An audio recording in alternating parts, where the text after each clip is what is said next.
Hey there, billionaire. Yep, I'm talking to you. If you expect to live another 31 years, you're already a billionaire. Not in money, but in the real measure of wealth. Time.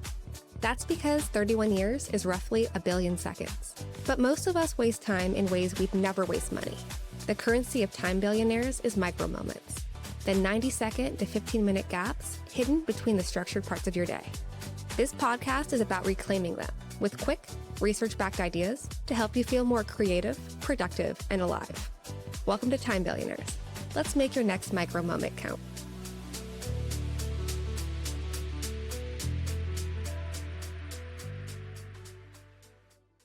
Have you ever walked away from a conversation thinking something like, how can a reasonable, intelligent person care deeply about this, and still completely miss the point? It's tempting to explain that gap in simple terms by telling ourselves things like they're misinformed, they don't get it, they're selfish, they're brainwashed. But what if the real reason isn't belief at all? What if it's that different brains are scanning the world for different things?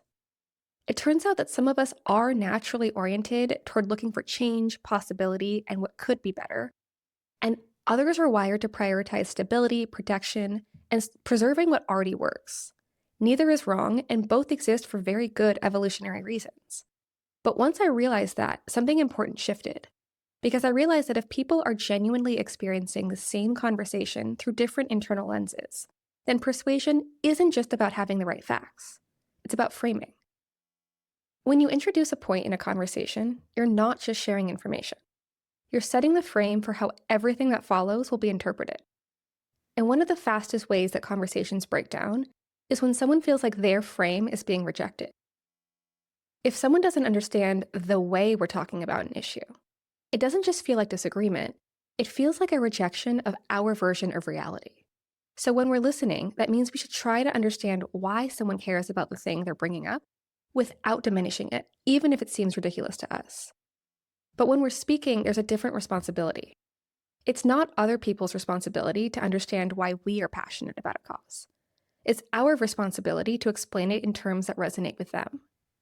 And if we can't do that, if we can't explain why something that matters to us should matter to them in a way that connects to their values and priorities, then we need to be honest about two possibilities. Either we haven't found the right framing yet, or it may actually be reasonable for them not to support it, which is uncomfortable but also clarifying. I didn't come to this idea accidentally. In college, I studied political science, and I fully expected to be building a career in education policy. So I spent years learning how public opinion is shaped, how policy messaging succeeds or fails, and how people don't actually change their minds because of data alone, but because of the stories behind it and what it signals to them. And then, somewhat unexpectedly, I found myself leading marketing at a tech startup. Almost immediately, I had this realization. A lot of the same principles that make a political campaign or policy message effective also apply to marketing products, and honestly, to connecting with people more deeply in everyday life. In all cases, you're still trying to earn trust, you're still working within people's existing beliefs and incentives, and you're still navigating the reality that if you introduce the wrong frame, you can lose someone before the conversation even really starts. This has become even clearer to me since I married into a family with very different political beliefs than the one I was born into. And I've realized that even though my parents and grandparents, and my in-laws and my husband's grandparents, vote for different candidates and issues in almost every way, they actually have very similar value systems. Which means that every holiday has essentially become an opportunity to see how certain arguments immediately put people on the defense, even when the underlying idea aligns with their priorities. And that's what led me to create a pretty simple way to pressure test my own framing before I speak, and I'm pretty excited to share it. I just call it the opposite test, and it's pretty straightforward but surprisingly powerful. Anytime you make a statement, you implicitly acknowledge that the opposite of that statement is at least worth responding to. Because if the opposite weren't plausible, there would be no reason to say it at all. So the moment you speak, you're planting a seed. And if somebody already knows that you disagree with them, politically, philosophically, or professionally, there's often a default skepticism at play. Which means that the worst thing you can do is accidentally introduce a frame that you don't want to defend. I know that sounds kind of abstract, so here are some examples. I have never, in the history of my life, ever said to any friend of mine, it's unsafe to drive with a baby in the trunk of your car.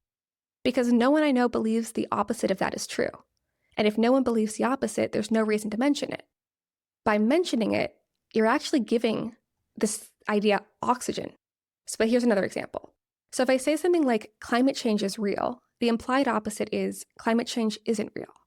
That framing pulls the conversation into a binary question about whether climate change is just a hoax. But when you say climate change is one of the biggest threats humanity faces, that shifts the framing. The discussion moves away from whether the issue exists and toward how significant it is, without reopening the question of its reality. So that's essentially a better jumping off place to have a conversation you want. And if you think about this in a work context, if you were to tell your manager something like, I'm not trying to get out of doing work, you plant the idea that you might be, which probably hadn't even crossed their mind until you just said that. But if you were to say something like, I'm trying to make sure we're allocating resources the best way for everyone, you keep the frame focused on your shared intention and outcomes, not just what's best or easiest for you. Ultimately, this means that before you say something, especially in a conversation where you care about being deeply understood, just pause and ask, what is the opposite of the sentence I'm about to say? And then ask, does that opposite statement sound strong and reasonable, or does it sound narrow, weak, or nonsensical? Because if the opposite of your statement sounds ridiculous, there's usually a cleaner, stronger way to make your point, one that doesn't make somebody ask, why did they even bother to mention that? Whenever you introduce that statement, you're also introducing the opportunity to negate it, and sometimes you just don't want to give that any airtime at all. So that brings us to today's micro-moment exercise.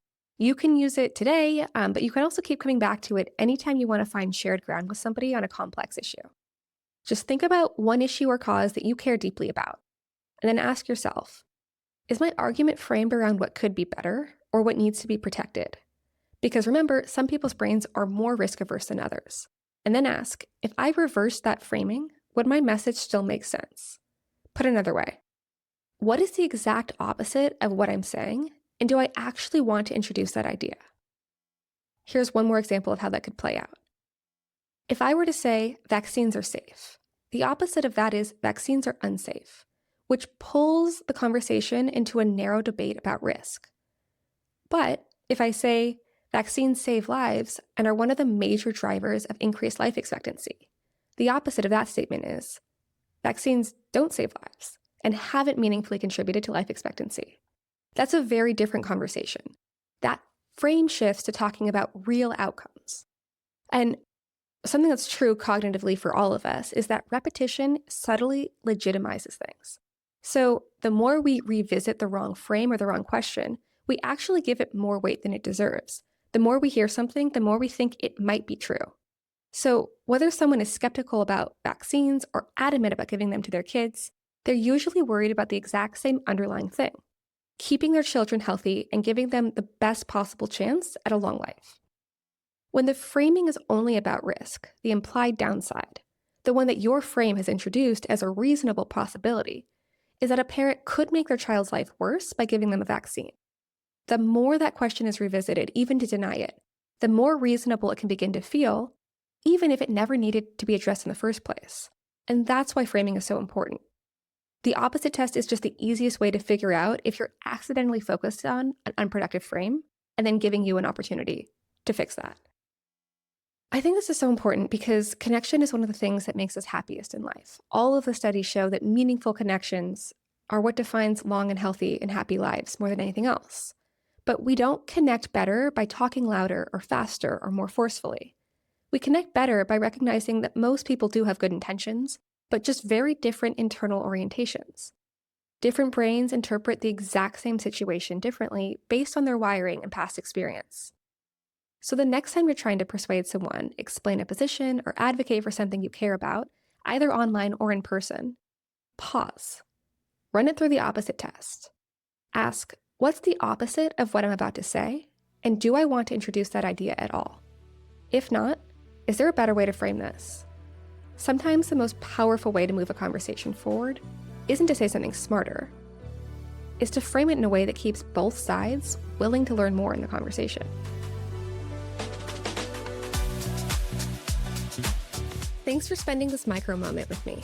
If you found it valuable, share it with a fellow time billionaire and give us a rating to help others discover the power of micro moments. For more ways to reclaim your time, check out timebillionaires.org and follow me, Rebecca Shaddix, on LinkedIn.